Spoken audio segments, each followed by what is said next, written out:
Continuing the Gemara in Ksubas Daf Ein Zayin Amud Beis 77b, it says over there a similar story to Rabbi Shua.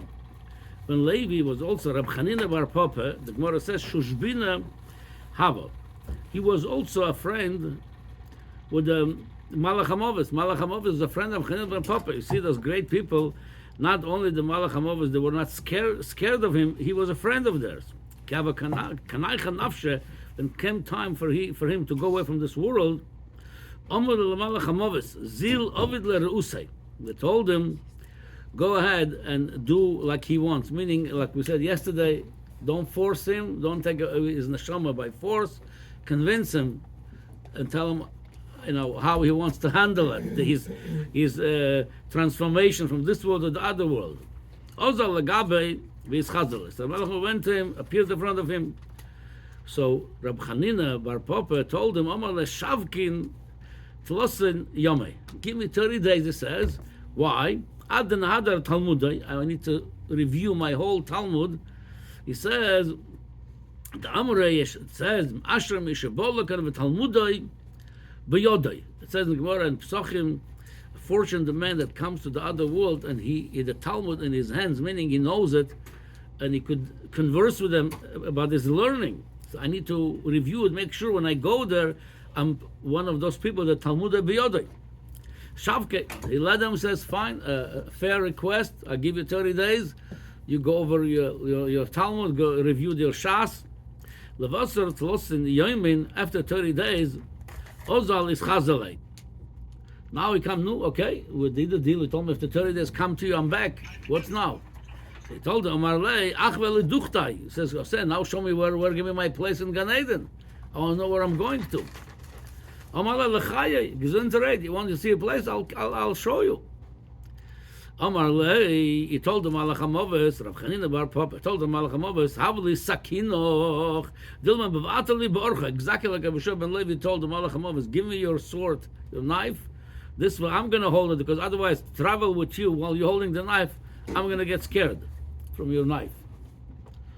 Amarlei, Kechavrach Boisel Lemebadli, you want to trick me like your friend? Because we know the story of the Rabbi Shua ben Levi, that's how he told him. He jumped to Gan Eden with his knife. So what, you want to do the same thing to me now? Take away my knife from me and jump and run away from me? He says that he didn't go for it. The Malach Hamaves second time didn't go for it. He said, fool me once, shame on you. Fool me twice, shame on me. So Malach Hamaves was smarter than I. He said, no, I'm not going to let you fool me. No, he said, okay. Get a second knife. He gave it back the last one. Omar Lei, you watch the shiur from yesterday, you're going to see that he gave back to him. Omar Lei, Aisa Sefer Torah v'chazei, mi ikamida dechsiva de lo kiyamte. Says, if you did it to Rabbi Shua ben Levi, he says, bring a Sefer Torah. He says, and look, if there's one letter that I did not fulfill over there, I was like, he was perfect, meaning he did the whole Torah perfect. He was not allowed to do what's supposed to do. He did. So he says, Mamash, I could tell you on every letter over there, I was Mekayim every single thing in Torah. So the Malach Hamaves told him, yeah, maybe you're such a big tzaddik, you did everything, but they told him, me, Ikrach bevaler oson v'yasak b'Torah. Did you have this mila that like Rav Shua ben Levi, that he said with all the sick people with Ra'osan, we already spoke about yesterday, whether it was a physical sickness, whether a spiritual sickness, and he was sitting and learning with them, even though many other tzaddikim that said this was contagious, this sickness, they stayed away from them. He went and he learned with them. That you have such a schus mezaki harabim like Rav Shua ben Levi. The Gemara says, the end looks like over here, the time came and Rav Chanina bar Papa, he gave his consent and he took away his neshama. The Gemara says, Kinoch nafshe afsikle amuda denura bendide leolma. When he passed away, there was a fire around the coffin of Rav Chanina bar Papa between him and everybody else. Nobody could get close to him. There was a fire from the Shechina. Was a fire surrounding him to show that he was separate, outstanding from everybody. He wasn't like the rest of them. Ugmire, as we know the Gemara says, the lamafsik amuda denura the lechad bedora the tren bedora. Such an event that be a fire surrounding the person that passed away. It's only one or two people in generation to zoiche to that. So mashma, the Chanina bar Papa was a very, very special man. Korb l'gabe Rabbi Alexandri. Rabbi Alexandri came close to the coffin. Omar, aseh b'shvil kvod chachomim, meaning stop the fire. He asked the mace, stop the fire. B'shvil kvod chachomim, we should be able to come and give a proper eulogy to you. Lo ashgach. Rabbi Chanina bar Papa, which is now just a goof over here, as we know that it says that even when the neshama it went away from the goof, the lowest level of nefesh, there's 5 levels of neshama, nefesh, ruach, neshama, chai, yichida, the lowest level of nefesh stays with the goof. So that's what they communicate with him, with that chelek of the lowest level of the nefesh.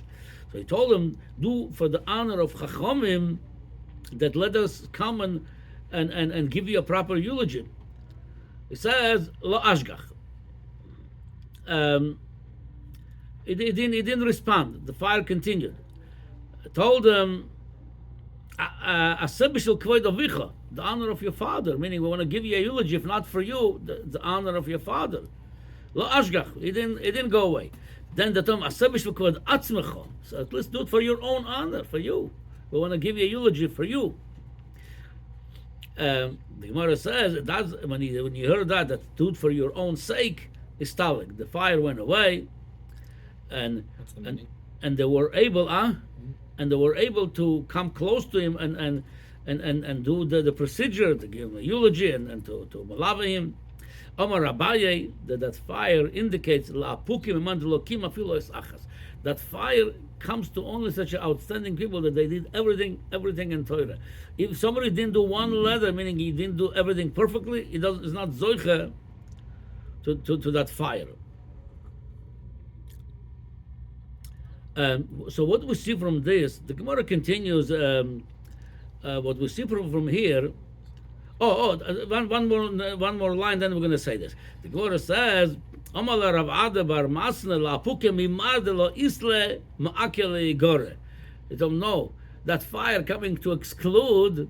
That's what the fire is saying to everybody. If you didn't do one letter of the Torah, you cannot come close to me. No, it's come to. It told Abai because you don't have on your roof a fence. There's a mitzvah not to have a roof. People use the roof. It's a high roof. Somebody could fall down. You have to have a fence. And Abaye told him, you don't have a fence on your roof. That's the big Aveira. It's coming to exclude you from here. That you are Baal Aveira. You don't have a fence. So the Gemara says, Velohi. The Gemara says, no, it was not accurate, that statement. Miava have. Abaye had a fence over his roof. Vaishato the Shadia Zika. Just that moment, it was blown, the fence, with a big wind. But Abai was become this mitzvah. Akoponi, what we see from him is an amazing thing. We see, even though we're talking about somebody like Rav Chanina bar Papa, that is mekayim the whole entire Torah. There's nothing else you could say he didn't do right, and that's why he had Amuda Denura. He had that a pillar of fire around him to say that he's very outstanding from everybody. He separates himself from everybody. But there was even a greater thing than Mekayim Kol HaTorah Kula, and that was the level of Rabbi Shua ben Levi, that he was Mekar of others. He was learning Torah with the Valer Rosan. Nobody wants to be around them, and he was Zoiche to go alive into Gan Eden.